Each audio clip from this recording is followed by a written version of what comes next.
أعوذ بالله من الشيطان الرجيم بسم الله الرحمن الرحيم الحمد لله والصلاة والسلام على سيدنا ونبينا محمد وعلى آله وصحبه أجمعين وبعد اللهم رب اشرح لي صدري ويسر لي أمري واحلل عقدة من لساني يفقهوا قولي آمين يا رب العالمين. Today inshallah we are in part 9 and 10. We come to the chapter فصل فيما يجب عليه الإمساك أثناء النهار. When it is necessary to refrain from eating during the day. قال الإمام يجب الإمساك بقية اليوم على من فسد صومه. يجب الإمساك بقية اليوم على من فسد صومه. If a person breaks his fast, it is necessary to abstain from eating for the remainder of the day. Whatever remains from the day, the person who breaks his or her fast, it is necessary, wajib, upon that person to abstain from eating until the iftar. And this person is also required to make up the day, as we mentioned before. And then Imam says, rahimahullah, وَعَلَى الْحَائِضِ وَنُفَسَاء طَهَرَةً بَعْدَ طُلُوعِ الْفَجْرِ. If a woman, okay, not man, becomes pure from her menstrual periods or postnatal bleeding or after the delivery, bleeding straight after the true dawn, then she must refrain from eating for the remainder of the day. Of course, she is not obliged to fast, especially after delivery, and it's not allowed actually for her to do so. But the woman, after the menstrual period, and there is a fajr, and before noon it stopped. Once she become pure, it is wajib upon her to continue and not using and these rules are in the public. For example, if she's at home, nobody sees her, especially in this time how it is here, so nobody can see you. You can go ahead and have, but at least not in front of the husband or kids to see you, that you are observing food during the daylight in the month of Ramadan, even though you are excused, but they don't know about that. Or husband knows, but the kids, they don't know. So just don't do it in front of them. It's wajib upon, especially if it's position better than insan or any person should avoid any kind of the suspicion things during daylight in Ramadan to use anything from the food and drink in public. وعلى الصبي بلغ وكافر أسلم بعد الطلوع، يعني بعد طلوع الفجر، وعليهما القضاء إلا الآخرين. So if a boy matures after true dawn, or a non-Muslim accepts Islam after true dawn, they must abstain from eating for the remainder of the day. And they are not required to make up the day, because they were not obliged to fast even before that, like a sabi, or as I mentioned here, the boy who becomes mature even after the fajr or before noon or after noon, whatever case might be. So he's supposed not to eat publicly until the iftar. Same thing for someone who accepted Islam even before, after fajr or before noon or afternoon and closed after asr, whatever case might be. So should be explained not to eat anything because of the sanctity of the month of Ramadan. And they are not required to make up the day of fasting as well. While the person in the point 1 and 2 that we mentioned, which is the person who breaks his fast and the woman, in the second case, they are obliged to make up the day after a while. And then Imam says, فصل فيما يكره للصائم وفيما لا يكره وما يستحب, which means what is disliked when fasting and what is recommended.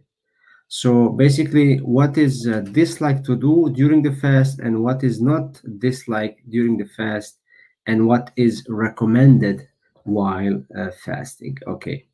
ما يكره للصائم, Imam says, dislike actions when fasting. So these things are disliked to do during the daylight in the month of Ramadan. كره للصائم سبعة أشياء. There are 7 things that are disliked when fasting to anyone, male or female. ذوق شيء بلا عذر. To taste something with no reason is disliked. Is disliked to taste something. For example, if a woman has a harsh husband who will rebuke and create, some issue and argue, if she increases or decreases the salt in the food or any other kind that he may not like. So she may test the food, see how it is. If her case with the husband is that, or the opposite, if the husband is the one, because we don't know in these days who is cooking, who is not. So it could be issue that husband has harsh, wife who can rebuke him for increase or decrease of the salt or anything. So in both conditions, it is allowed if there is a must. Otherwise, should avoid it. ومضغه بلا عذر ومضغ العلق. Chewing something without a valid reason is dislike, or chewing the gum. It is, however, permitted if there is a dire need for it, such as chewing a small, for example, child's food when feeding it, or if there is a must. Equally as chewing on gum is disliked unless there is a reason. If there is a gums, there is no sugar, there is no artificial things added to it. But even chewing it publicly, it may create some fitna, and we should avoid that, because the Prophet ﷺ said, whoever believes in Allah and the last day should not stand in the position of blame. You should just avoid as much as possible, especially when we come to the month of the Ramadan. والقبلة والمباشرة إن لم يأمن فيهما على نفسه الإنزال أو جماع في ظاهر الرواية. Kissing and hugging while fasting is disliked if one is not sure of himself or herself about having an orgasm or sexual intercourse as a result of such act.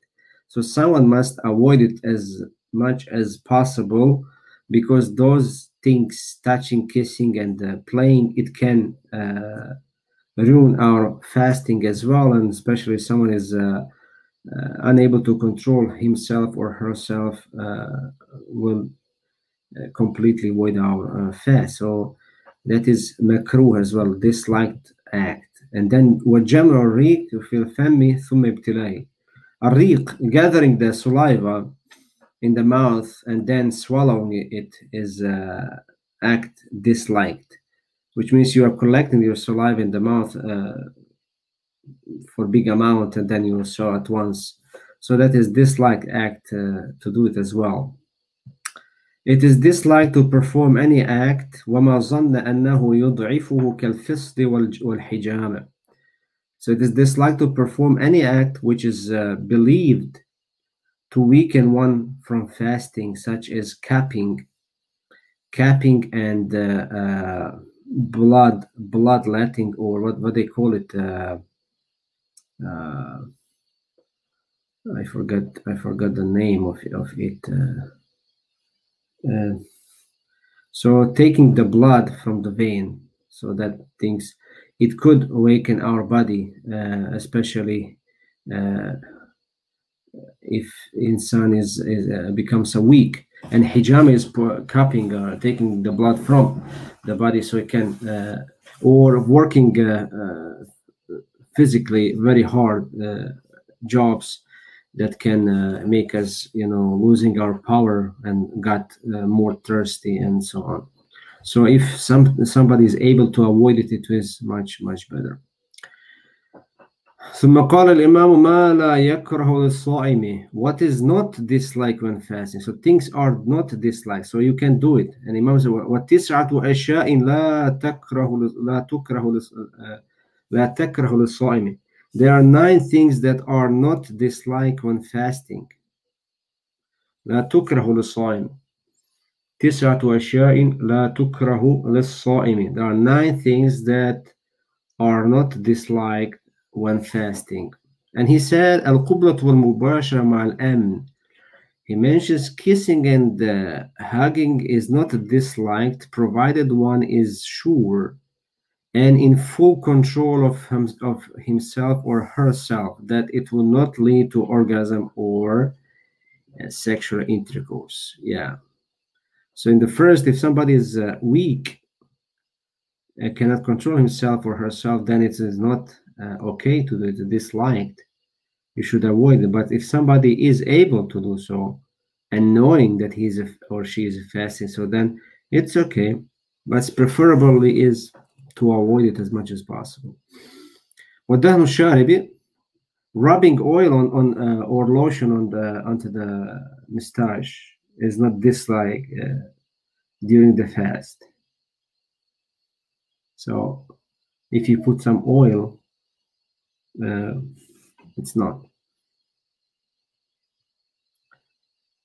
The application of kahl, eyeliner, putting on is not disliked because there is a hadith of the Prophet ﷺ that he applied kahl whilst fasting.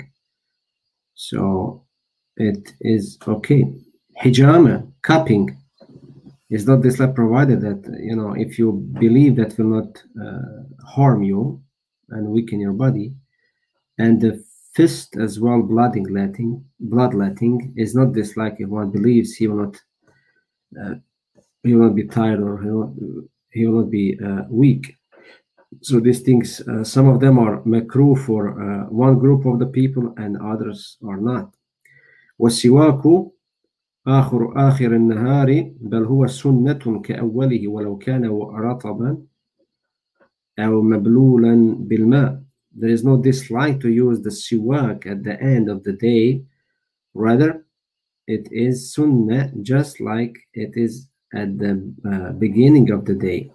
So basically, using the siwak is sunnah at any time, even if it's moist with the water. So there is nothing else because that is the sunnah of the Prophet ﷺ. There's a hadith, the siwak is sunnah to perform at any time you wish. And Imam Shafi'i said it is disliked. In the madhab al-Shafi'i, disliked. So that's why we're saying the fasting in the some rules of the fasting. Majority of them are same in the 4 madhabs, but there's a little bit different. Like this one, for example, using the siwak. In Hanafi says okay, but Shafi says it is not. So والمضمضة والاستشاق لغير الوضوء والاغتسال والتلفف بالثوب مبتل للبرد على المفتي به على مفتى به rinsing the mouth or nostrils, which means putting in a lot of the water in the mouth and the nose and washing them for other than wudu. If you remember, we mentioned that taking a lot of water in the mouth and nose can break our fast if it goes down and we have to make up the day. But in this case, it is allowed if there is a dust, if there is, hot or you need some, water to refresh yourself. It's okay, but you need to be still careful of not going down. If it goes, then you break your fast and then you have to make it up. So it is not, it is okay to do so. And then it is okay as well to cover yourself with the clothes or dressing the wet clothes to cool down And the fatwa issued is accordance with this view as well, because there is a hadith of the Prophet ﷺ that he used to pour water on his head while fasting due to thirst or heat. And Abdullah ibn Umar radiallahu anh, he used to cover or to dress the clothes and wrap himself, in them while fasting, so to cool himself. So that is allowed as well. And lastly, ma yustahabbu lis-saim, that which is recommended when fasting. So there is three things in this case is mentioned here by Imam. They're allowed for a fasting person to do. وَيُسْتَحَبُّ لَهُ ثَلَاثَةُ أَشْيَاء. There are three things that are recommended for the one observing fast. Number one is sahur وَتَأْخِيرِهِ وَتَعْجِيلُ فِطْرِ فِي غَيْرِ يَوْمِ غِيبٍ. Sahur, the pre-dawn meal, sahur, is recommended. The Prophet ﷺ said, observe sahur, for there is a blessing in the sahur. So if not for the hunger, then because of the blessings that Prophet mentioned, we should practice this act. Number two, ta'khir, to delay the pre-dawn meal to the very close to the fajr, very close to the dawn, is recommended as much as possible, because the Prophet ﷺ said there is three things. Three things are from the qualities of the Messenger of Allah. So of the Messenger, quality of the messengers. And number one, to break the fast immediately upon sunset, to make iftar. As long as there is azan, do it immediately. To delay sahur, and to place the right hand over the left hand in the prayer. So that is sunnah as well. And then he said, وَتَعْجِيلُ الْفِطْرِ, to be hasty in the breaking the fast on the day where there is no obstruction or clouds in the sky. We don't have this issue today, so we can just we are mentioning here this only because of the barakah of ilm, the blessing of the ilm.